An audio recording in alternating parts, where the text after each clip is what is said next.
ഹരി ഓം. ഇന്ന് ശ്രീമന്നാരായണീയം 36-ാം ദശകം പരശുരാമചരിതമാണ് വർണ്ണിക്കുന്നത്. വൃത്തം ശാർദൂല വിക്രീഡിതം 1 മുതൽ 5 വരെയുള്ള ശ്ലോകങ്ങൾ വായിക്കാം. ഒന്നാമത്തെ ശ്ലോകം. അത്രേ പുത്രതയാ പുരാത്വമനസൂയായാം ഹിപ്തത്താഭിതോ ജാതശിഷ്യനിബന്ധതന്ത്രിതമനാ സ്വസ്ഥശ്ചരൻ കാന്തയാ ദൃഷ്ടോ ഭക്തതമേന ഹേഹയമഹീപാലേന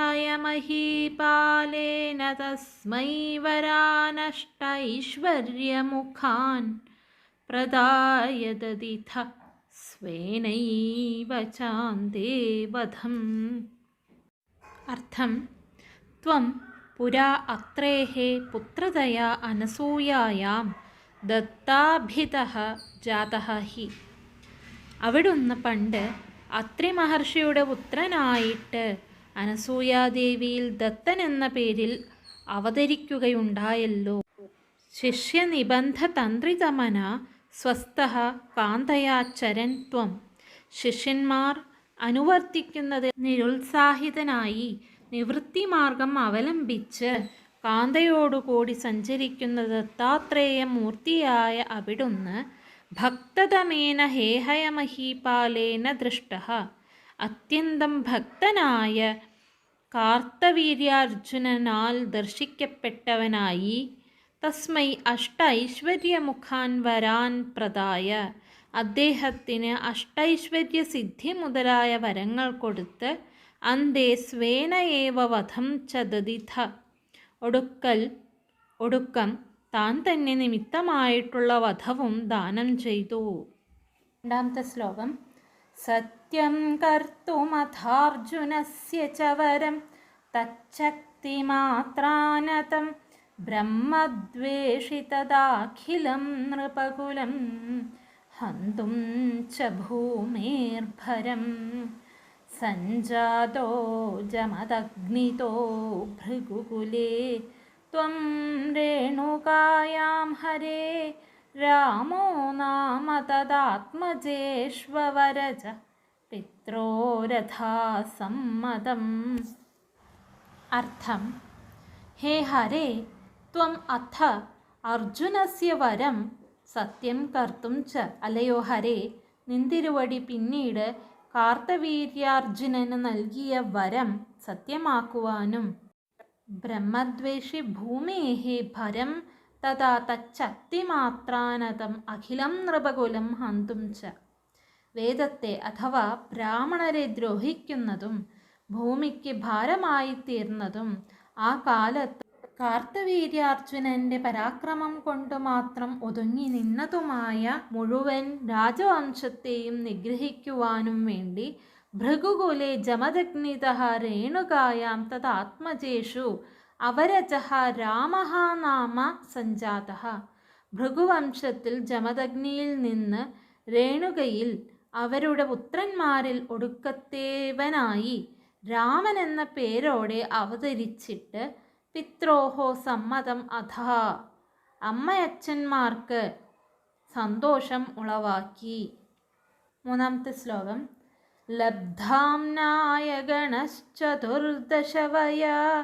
ഗന്ധർവരാജേ മനാകാസക്താൻ കില മാതരം പ്രതിപിതു ക്രോധാകുലസ്യാജ്ഞയാ താതാജ്ഞാദികസോദരൈ സമമിമാം ഛിത്വാഥ ശാന്താത് പിതുഃ തേഷാം ജീവനയോഗമാപിഥവരം മാതാ ച ദേതാദ്വരാൻ. അർത്ഥം: ലബ്ധാംനായ ഗണഃ, വേദങ്ങളെല്ലാം പഠിച്ചു കഴിഞ്ഞ ചതുർദശവയാഹ ത്വം, 14 വയസ്സു മാത്രമുള്ള നിന്തിരുവടി ഗന്ധർവരാജേ മനാക് ആസക്താങ്കില മാതരം പ്രതി ക്രോധാകുലസ്യ പിതുഃ ആജ്ഞേയ. ഗന്ധർവരാജാവായ ചിത്രരഥനിൽ തെല്ലനുരക്തയായ അമ്മയുടെ രേണുകയുടെ നേരെ കോപത്താൽ വിവശനായ അച്ഛൻ്റെ കൽപ്പന കൊണ്ട് താതാജ്ഞാതിക സോദരൈഃ സമം, അച്ഛൻ്റെ കൽപ്പന ലംഘിച്ച സഹോദരന്മാരോടൊപ്പം ഇമാം ചിത്വാ, അമ്മയെ വധിച്ചിട്ട് അഥ ശാന്താത് പിതുഃ തേഷാം ജീവനയോഗം വരം ആപിഥ, അനന്തരം കോപം ശമിച്ച അച്ഛനിൽ നിന്ന് അവരുടെ, അതായത് അമ്മയുടെയും സഹോദരന്മാരുടെയും ജീവലബ്ധിയാകുന്ന വരം സമ്പാദിച്ചു. മാതാച്ച തേ വരാൻ അദാത്, അമ്മയും അവിടത്തേക്ക് വരങ്ങൾ നൽകി. 4-ാമത്തെ ശ്ലോകം. പിത്രാ മാതൃമുദേസ്തവാഹൃതവിയദ്ധേനോർനിജാതാശ്രമാത് പ്രസ്ഥായാഥ ഭൃഗോർഗിരാ ഹിമഗിരാവാരാധ്യ ഗൗരീപതിം ലബ്ധ്വാ തത്പരശും തദുക്തദനുജച്ഛേദി മഹാസ്ത്രാദികം പ്രാപ്തോ മിത്രമഥാകൃതവ്രണമുനിം പ്രാപ്യാഗമസ്വാശ്രമം. 4-ാമത്തെ ശ്ലോകത്തിൻ്റെ അർത്ഥം ഇതാണ്.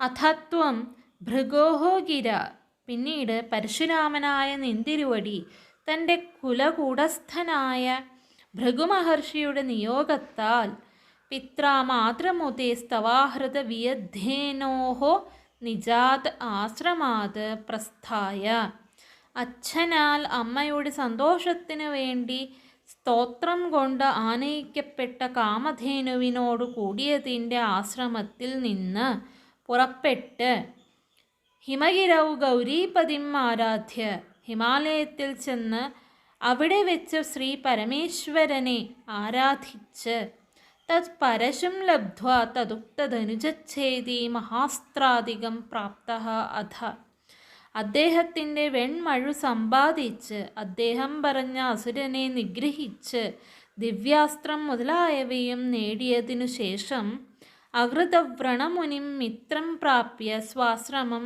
ആഗമഃ, അകൃതവ്രണൻ എന്ന മഹർഷിയെ ചങ്ങാതിയായി സമ്പാദിച്ച് തൻ്റെ ആശ്രമത്തിലേക്ക് മടങ്ങി വന്നു. ആഖേടോപഗതോർജുനഃ സുരകവീ സംപ്രാപ്ത സമ്പദ്ഗണൈഃ ത്വത്പിത്രാ പരിപൂജിതഃ പുരഗതോ ദുർമന്ത്രിവാചാ പുനഃ ഗാം ക്രേതും സചിവം ന്യയുങ്ക്തകുധിയാ തേനാപിരുന്ധൻ മുനിപ്രാണക്ഷേപ സരോഷഗോഹത ചമൂചക്രേണ വത്സോ ഹൃത. ആഖേടോപഗതഃ അർജുനഃ, നായാട്ടിന് പുറപ്പെട്ട് എത്തിച്ചേർന്ന കാർത്തവീര്യ അർജുനൻ സുരഗവീ സംപ്രാപ്ത സമ്പദ്ഗണൈഃ തത്പിത്രാ പരിപൂജിതഃ, കാമധേനുവിൽ നിന്ന് ലഭിച്ച സമ്പദ് സമൃദ്ധി കൊണ്ട് നിന്തിരുവടിയുടെ പിതാവിനാൽ സപരിവാരം സൽക്കരിക്കപ്പെട്ടു. പുനഃ പുരഗതഃ ദുർമന്ത്രിവാച ഗാം ക്രേതും സചിവം ന്യയുങ്ക്ത, പിന്നീട് നഗരത്തിലെത്തിയിട്ട് രാജാവ് ദുഷ്ടനായ മന്ത്രിയുടെ ഉപദേശപ്രകാരം കാമധേനുവിനെ വിലയ്ക്ക് വാങ്ങാൻ മന്ത്രിയെ നിയോഗിച്ചു.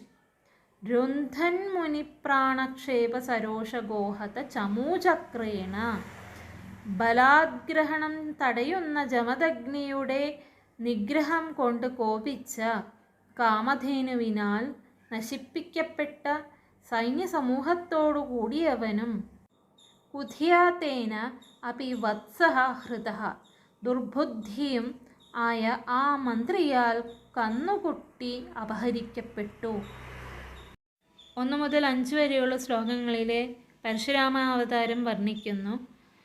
അവിടൊന്ന്, അതായത് ഭഗവാൻ, പണ്ട് അത്രി മഹർഷിയുടെ പുത്രനായിട്ട് അനസൂയാദേവിയിൽ ദത്തൻ എന്ന പേരിൽ അവതരിച്ചു.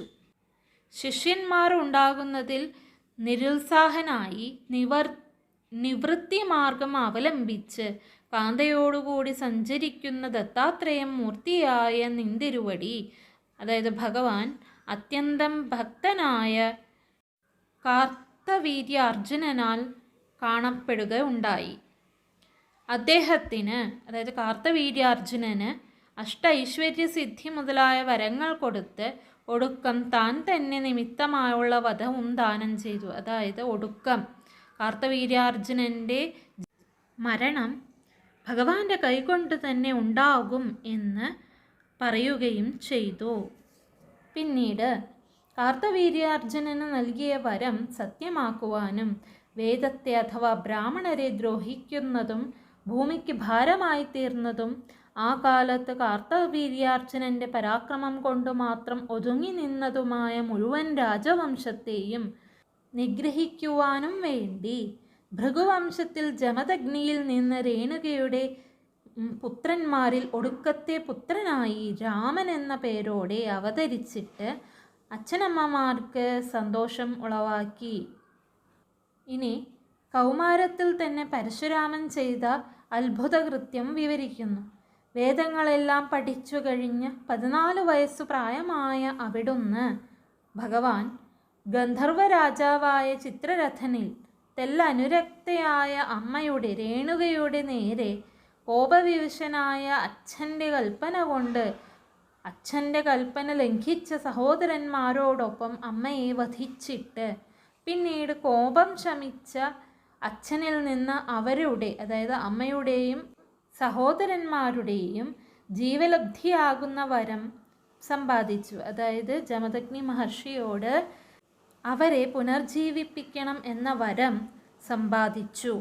പിന്നീട് പരശുരാമനായ ഭഗവാൻ ഭൃഗുമഹർഷിയുടെ നിയോഗത്താൽ അച്ഛനാൽ അമ്മയുടെ സന്തോഷത്തിനു വേണ്ടി സ്തോത്രം കൊണ്ട് ആനയിക്കപ്പെട്ട കാമധേനുവിനോട് കൂടിയതിൻ്റെ ആശ്രമത്തിൽ നിന്ന് പുറപ്പെട്ട് ഹിമാലയത്തിൽ ചെന്ന് അവിടെ വെച്ച് ശ്രീപരമേശ്വരനെ ആരാധിച്ച് അദ്ദേഹത്തിൻ്റെ വെൺമഴു സമ്പാദിച്ച് അദ്ദേഹം പറഞ്ഞ അസുരനെ നിഗ്രഹിച്ച് വധിച്ചിട്ട് ദിവ്യാസ്ത്രം മുതലായവയും നേടിയതിനു ശേഷം അകൃതവ്രണൻ എന്ന മഹർഷിയെ ചങ്ങാതിയായി സമ്പാദിച്ച് തൻ്റെ ആശ്രമത്തിലേക്ക് മടങ്ങി വന്നു.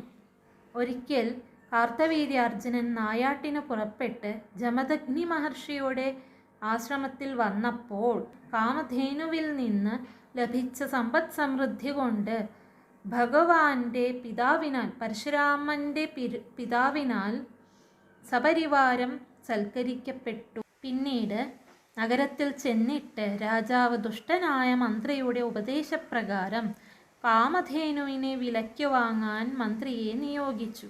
അങ്ങനെ ബലാത്കാരമായി കാമധേനുവിനെ അവിടെ നിന്നും കൊണ്ടുപോകുവാൻ ശ്രമിച്ചപ്പോൾ ജമദഗ്നി മഹർഷി അതിനെ തടഞ്ഞു.